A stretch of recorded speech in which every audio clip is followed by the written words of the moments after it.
वक्त देखिए आपको जो ह्यूमन चेन है वो यहाँ पर बना के रखा गया है और ह्यूमन चेन बना के जो है यहाँ पे तमाम प्रोटेस्टर्स आपको नजर आएंगे।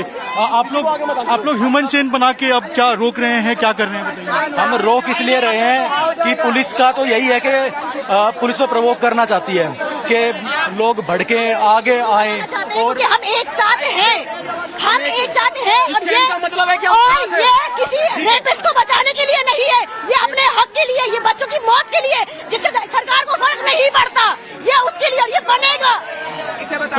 सरकार अब कह रही है कि बातचीत करेंगे, तो क्या बातचीत कब बोला बातचीत से कुछ नहीं हो रहा। ये देखिए यहाँ पे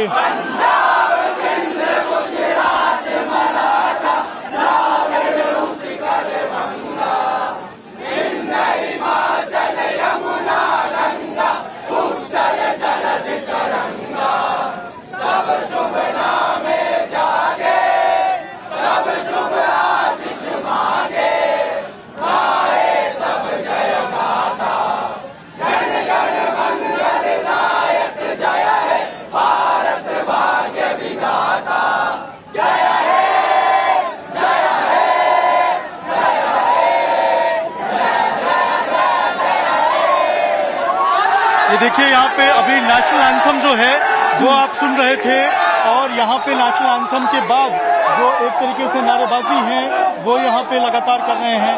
अच्छा, आप लोग अब ह्यूमन चेन बना रहे हैं, प्रोटेस्ट कर रहे हैं, सरकार ये कह रही है कि अब हम बातचीत करना चाहते हैं। बातचीत नहीं करी, सोनम सर के साथ क्या हुआ देखा ना, किस तरह उठा के लेके गए, अबे साले उठ यहाँ से, ये हमें क्या जवाब देगी? ये मुर्दा हो चुकी है, ये इनके ईमान बिक चुके हैं, ये जो वर्दी पहन के बैठे हैं इन्होंने अपना जमीर बेचा है, फिर ये वर्दी खरीदी है।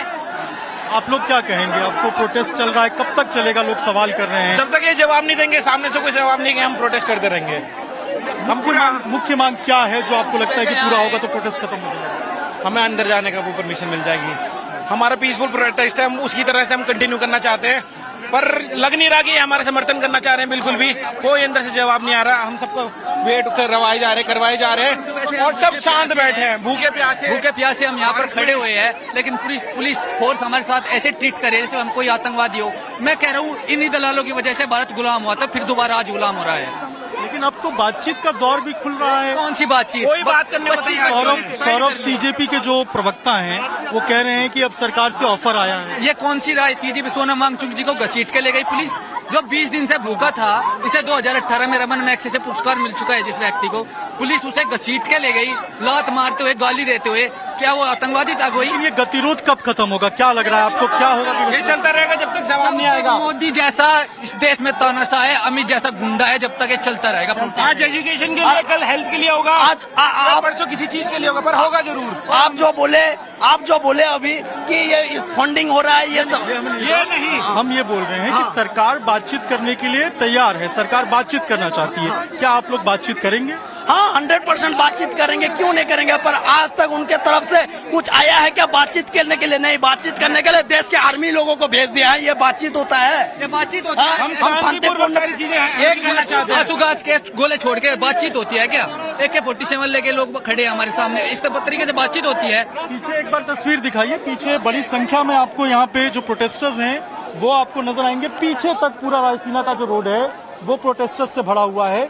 दूसरी तरफ जो रास्ता है यहाँ पे पैरामिलिट्री फोर्स है, दिल्ली पुलिस के जवान हैं। गतिरोध लगातार जारी है। हालांकि कुछ अनपार्लियामेंट्री शब्दों का इस्तेमाल भी हुआ है, जिसकी टाइम्स नव भारत बिल्कुल जो है एक तरीके से पुष्टि नहीं करता या फिर खेद करते हैं हम। लेकिन यहाँ पे जो प्रोटेस्टर्स हैं वो लगातार इस डिमांड पे अड़े हुए हैं कि उनको आगे जाने दिया जाए और पुलिस लगातार ये कह रही है कि BNSS की धारा 163 लागू है यहाँ पे। आप यहाँ पे इस तरीके से प्रोटेस्ट नहीं कर सकते हैं। अब ये गतिरोध जो चल रहा है, ये सुबह से हम देख रहे हैं यहाँ पे इसी तरीके से हो रहा है। अब ये गतिरोध कब खत्म होगा, कब ये प्रोटेस्ट खत्म होगा, ये अपने आप में बड़ा सवाल है। और अब देखना होगा कि आखिर जो बातचीत का दौर अगर खुलता है तो कौन कौन लोग होते हैं उसमें शामिल, क्या बातचीत होती है।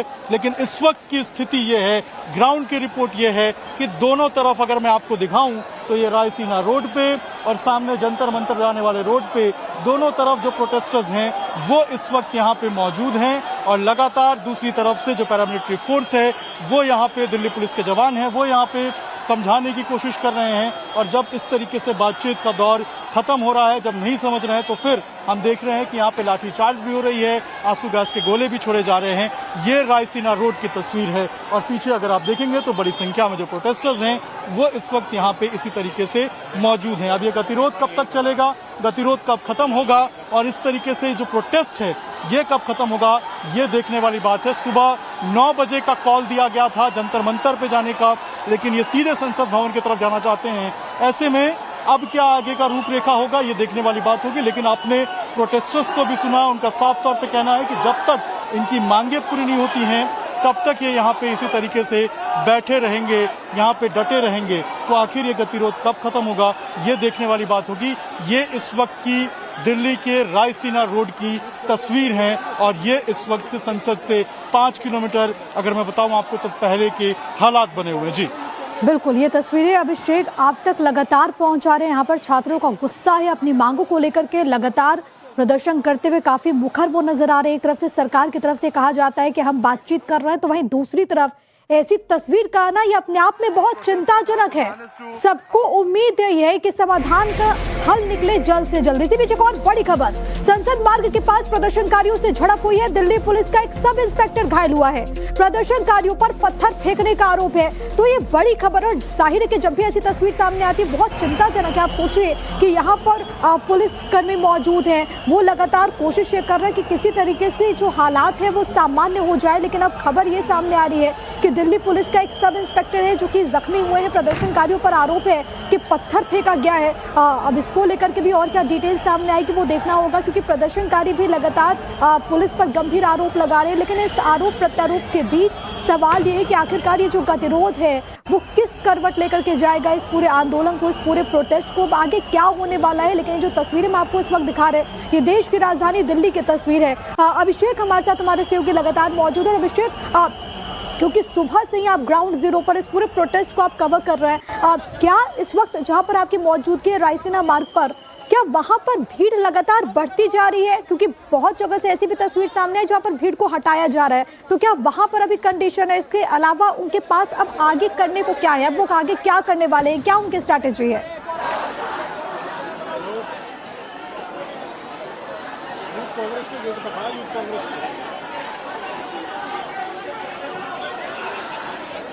देखिए बिल्कुल गतिरोध अभी भी जारी है और जहां तक भीड़ की बात है तो ये देखिए ये दिल्ली का रायसीना रोड है, सामने नेशनल मीडिया सेंटर है और नेशनल मीडिया सेंटर के ठीक सामने का जो पूरा रास्ता है, जो गोल चक्कर है, वो पूरा खचाखच प्रोटेस्टर्स से भरा हुआ है।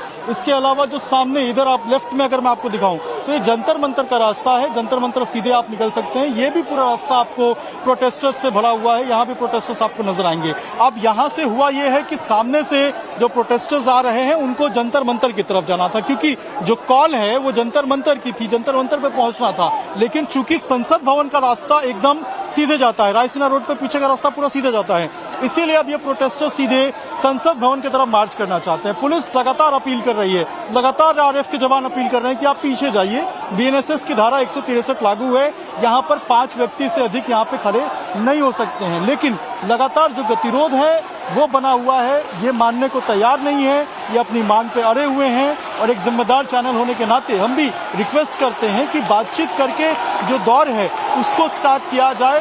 छात्रों की अपनी एक मांग है, प्रदर्शनकारियों की अपनी एक मांग है, उन मांगों को सही पटल पे रखा जाए, उन मांगों को सुना जाए। और यहाँ पे जो एक तरीके से हम कहें कि लगातार जो जिम्मेदारी है वो यहाँ पे सरकार की भी है, प्रशासन की भी है कि यहाँ पे इनको ज़्यादा परेशानी ना हो, क्योंकि ये जो प्रोटेस्टर्स हैं इनमें से कोई अलग अलग राज्यों से आया हुआ है। सुबह से यहाँ पे इसी तरीके की तस्वीर हम देख रहे हैं प्रोटेस्ट की, और ये अब जो प्रोटेस्ट है वो क्या रूप लेगा ये आगे देखना होगा। लेकिन ये आगे लगातार बढ़ते जा रहे थे, संसद भवन की तरफ रोका गया है और ये भी पता चला है कुछ जगहों पे पत्थरबाजी भी हुई है, इस बात से भी इनकार नहीं किया जा सकता है। ऐसे में अब पुलिस क्या रवैया अख्तियार करेगी, पुलिस किस तरीके से रिएक्ट करेगी ये देखना होगा। लेकिन इस वक्त की ये तस्वीर है जहां पे आप देख रहे हैं प्रोटेस्टर्स एक तरफ हैं, पुलिस एक तरफ हैं और लगातार रिक्वेस्ट किया जा रहा है कि आप पीछे जाइए, आप यहाँ पे इस तरीके से गतिरोध क्लियर मत कीजिए। लेकिन यहाँ पे हालात बिल्कुल ज्यों का त्यों बना हुआ है। हालांकि पीछे का जो रास्ता था उसको थोड़ा क्लियर जरूर कराया गया है। संसद भवन की तरफ ये जाना चाहते थे, उनको वहाँ पे रोका गया और बैरिकेडिंग की गई है इस वक्त। और पीछे की तरफ थोड़ा ढकेलने की कोशिश की गई है। यूथ कांग्रेस के ऑफिस के सामने इस वक्त ये पूरा प्रोटेस्ट चल रहा है और लगातार कोशिश प्रोटेस्टर्स की है कि वो संसद भवन की तरफ आगे जाएं, लेकिन पुलिस और आरएएफ यहाँ पे मौजूद है, सीआरपीएफ की टीम मौजूद है, वो यहाँ पे रोकने की कोशिश कर रही है। प्रोटेस्टर्स यहाँ पे ह्यूमन चेन बना के खड़े हैं ताकि पीछे से कोई आगे ना आए और आगे से कोई पीछे ना जा पाए। अब ये गतिरोध एक तरीके से हम कहें तो सुबह 9 बजे शुरू हुआ है ये पूरा आने का सिलसिला प्रोटेस्टर्स का। जो कॉल दी गई थी उस वक्त से अभी शाम के लगभग 3:15 का वक्त हो रहा है और अभी तक ये प्रोटेस्ट इसी तरीके से जारी है। कभी ये आगे आते हैं, कभी पुलिस पीछे ठेलती है, ये सिलसिला जारी है। लेकिन सवाल यही है कि आखिर ये गतिरोध कब खत्म होगा, आखिर ये प्रोटेस्ट कब खत्म होगा और जो मांगे मांगी गई थी, जो मांगे लगातार ये डिमांड कर रहे थे, इन मांगों के ऊपर क्या सरकार विचार करेगी। हालांकि सरकार की तरफ से कहा गया है कि वो बातचीत करना चाहते हैं। ऐसे में जो बातचीत का दौर है वो कब शुरू होगा और जो ये डिमांड कर रहे हैं उन डिमांड को लेकर सरकार का क्या रुख रहता है, ये भी अपने आप में देखना होगा। लेकिन ये जो प्रोटेस्ट है वो क्या रूप लेगा, ये एक अपने आप में बड़ा सवाल है, क्योंकि गतिरोध लगातार जारी है। सुबह से ये तस्वीर हम देख रहे हैं, सुबह से हम देख रहे हैं कि लगातार यहाँ पे जो बातचीत है वो करने की कोशिश की जा रही है, संवाद स्थापित करने की कोशिश की जा रही है, लेकिन प्रोटेस्टर्स मानने को तैयार नहीं है। उनका क्लियर है कि वो संसद भवन तक जाना चाहते हैं, लेकिन राष्ट्रीय सुरक्षा के साथ इस तरीके से कोई खिलवाड़ नहीं हो सकता। संसद भवन जाने की जो परमिशन है वो नहीं दी जा सकती। और कल ही डीसीपी न्यू दिल्ली ने साफ किया था कि यहाँ पे बीएनएसएस 163 लगा है, यानी कि 5 व्यक्ति से अधिक आप यहाँ पे खड़ा नहीं हो सकते, जमा नहीं हो सकते। ऐसे में लगातार ये संवाद स्थापित किया जा रहा है कि आप अपने प्रोटेस्ट को, अपना जो आंदोलन है, अपनी जो बात है, उसको सही पटल पे सही तरीके से उठाइए ताकि उसका सम्मान हो सके। इस तरीके से संसद की तरफ जाना किसी भी तरीके से संवेदनशील जो है वो काफी ज्यादा हो सकता है। और रायसीना रोड जो कि संसद भवन की तरफ जाने का पूरा ये रास्ता है, यहाँ पे इस तरीके से भीड़ लगाना, नारेबाजी करना, प्रोटेस्ट करना, वो किसी भी तरीके से उसकी इजाजत नहीं दी जा सकती। और यही बात लगातार जो पुलिस और पैरामिलिट्री है वो समझाने की कोशिश कर रही है। जब नहीं सुन रहे हैं, उग्र हो जा रहे हैं, नारेबाजी तेज हो जा रही है, तो यहाँ पे हम आंसू गैस भी देख रहे हैं, उसको यहाँ पे चलाया जा रहा है। इसके अलावा लाठीचार्ज भी हम देख रहे हैं, लाठीचार्ज करके पीछे किया जा रहा है। ये रायसीना जो रोड है उसकी तस्वीर लगातार सुबह से बनी हुई है। और अब ये गतिरोध कब खत्म होगा, कब यहाँ पे जो प्रोटेस्टर्स हैं वो उठेंगे, ये देखने वाली बात होगी। लेकिन इस वक्त की तस्वीर यही है कि यहाँ पे प्रोटेस्ट लगातार जारी है और यहाँ पे सीजेपी के जो प्रोटेस्टर्स हैं, सपोर्टर्स हैं, वो यहाँ पे बने हुए हैं। जी, और ये पीछे हटने को राजी नहीं है, हाथों में तिरंगा लिए, संविधान की कॉपी लिए अपनी मांगों को लेकर के अडिग नजर आते हैं। मैं लौट रही हूँ आपके पास, लेकिन एक बड़ी खबर है, केंद्र सरकार पर प्रियंका गांधी ने जोरदार हमला बोला है। एजुकेशन सिस्टम में तमाम दिक्कतें हैं, ये प्रियंका गांधी का कहना है। सरकार चर्चा के लिए तैयार ही नहीं, बच्चों के साथ ऐसा बर्ताव क्यों, ये उन्होंने सवाल भी पूछा है। तो देखिए इस पूरे मसले को लेकर के विपक्ष ने सत्ता पक्ष को घेरा है। प्रियंका गांधी ने क्या कुछ कहा, आपको सुनवा देते हैं। हम सब कह रहे हैं डिस्कस करो, एजुकेशन पॉलिसी में प्रॉब्लम्स हैं, बड़े बड़े इश्यूज हैं, आप डिस्कस करने के लिए राजी नहीं है और बच्चों पे आप टीयर गैस कर रहे हो और उनकी पिटाई कर रहे हो, किस लिए? बच्चे हमारे। तो बच्चों के साथ ऐसा बर्ताव क्यों, ये प्रियंका गांधी ने सवाल पूछा है। आपको ये बताते चले कि कई सांसद जो कि वहां पर पहुंचे भी हैं, लेकिन कुल मिलाकर के इस वक्त भारी तनाव की स्थिति देखने को मिल रही है। जहां से तस्वीरें हम लगातार आप तक पहुंचा रहे हैं, आप सोचिए ये हाईली सेंसिटिव जोन है, यहाँ पर भीड़ का एकत्रित होना मना है। परमिशन ली जाती है अगर आपको मार्च निकालना होता है तो, हालांकि इजाजत नहीं मिली, लेकिन उसके बावजूद ये तमाम जो हुजूम है वो आगे बढ़ता हुआ। अभिषेक, आपने तो लगातार ये जो तमाम लोग वहां पर पहुंचे उनसे बात भी की है। एक वो लोग जो कि इस पूरे प्रोटेस्ट में काफी ज्यादा एक्टिव शुरू से नजर आ रहे थे, एक वो लोग जो कि सिर्फ आज वहां पर मार्च में सम्मिलित होने के लिए पहुंचे हैं, जिनके पास तो ये इन्फॉर्मेशन भी नहीं पहुंच पाई है कि सरकार की तरफ से बातचीत की पहल हुई है।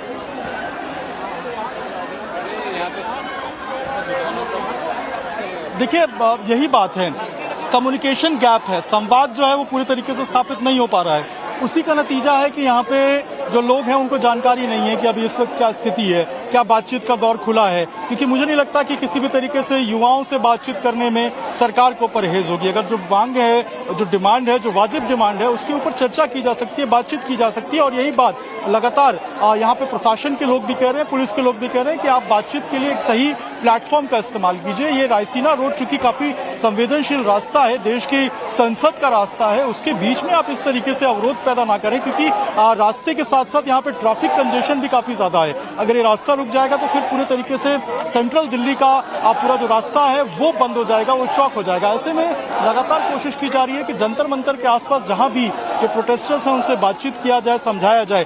मांग जो है वो मांग कितनी वाजिब है उसके ऊपर चर्चा की जा सकती है, क्या मांग है उसके ऊपर चर्चा की जा सकती है। और लगातार हम इस बात को कह रहे हैं कि जिम्मेदार चैनल होने के नाते हम भी लगातार जो लोग देख रहे हैं, जो प्रोटेस्टर्स आने का सोच रहे हैं, जो लोग प्रोटेस्ट में हैं वो देख रहे हैं, उनसे हम ये रिक्वेस्ट कर रहे हैं कि आप इस तरीके से जो कानून व्यवस्था है उसको ना खराब करें, अपनी जो मांग है वो सही पटल पे रखें और एक तरीके से जो गतिरोध है उसको समाप्त करने की कोशिश करें। क्योंकि कई सारे इसमें ऐसे प्रोटेस्टर्स हैं जो बिहार से आए हैं, जो झारखंड से आए हैं, अलग अलग राज्यों से आए हैं, वो सुबह से भूखे हैं, सुबह से प्रोटेस्ट में शामिल हैं। ऐसे में कब तक वो रहेंगे, तबीयत खराब हो सकती है, कई सारी ऐसी बातें हैं जिनका ध्यान जो है वो रखना होगा।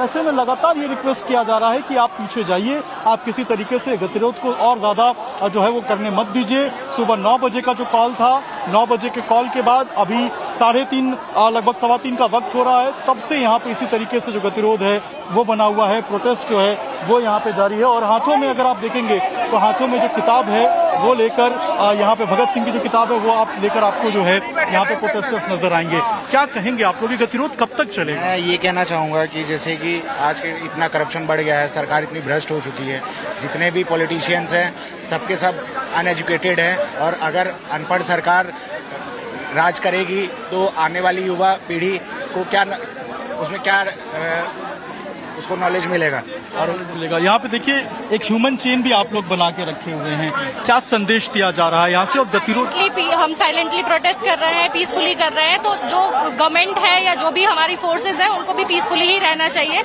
ये लोग अपने तरीके से जितना हो सकता है हमें परेशान करने की कोशिश कर रहे हैं, बट स्टिल हम लोग पीसफुली कर रहे हैं। आप जैसे कि देख सकते हैं। सवाल ये कि कब तक आप लोग प्रोटेस्ट करेंगे? तबियत खराब हो सकती है, सुबह से यहाँ पे कई लोग बाहर। ये चीज गवर्नमेंट को सोचनी चाहिए कि हम जैसे बच्चों की, हम जैसे लोगों की तबियत खराब हो सकती है, हम बीमार हो सकते हैं, उनको कोई टेंशन नहीं है। वो कैबिनेट में बैठे हुए हैं, उनको बिल्कुल भी चिंता नहीं है देश के यूथ की, उनको चिंता है सिर्फ अपने कुर्सी की, और किसी चीज की चिंता नहीं उन्हें। क्या मांगे हैं जो आपको लगता है पूरा हो जाए इमीडिएट? अभी तो ये गतिरोध खत्म। पहली बात तो धर्मेंद्र प्रधान जी इस्तीफा दे रहे, क्योंकि उनसे एजुकेशन मिनिस्टर की पद संभाली नहीं जा रही है। उनसे नीट के पेपर नहीं, सिर्फ नीट ही नहीं, इतने सारे पेपर्स हुए हैं जो लीक हुए हैं, उनसे ना पेपर संभाली जा रही है। मोदी जी से देश नहीं संभाला जा रहा है। जो रोड मंत्री है उनसे रोड नहीं संभल रही है, जो पेट्रोल मंत्री है उनसे पेट्रोल नहीं संभल रहा है। तो संभल क्या रहा है इस देश में किससे?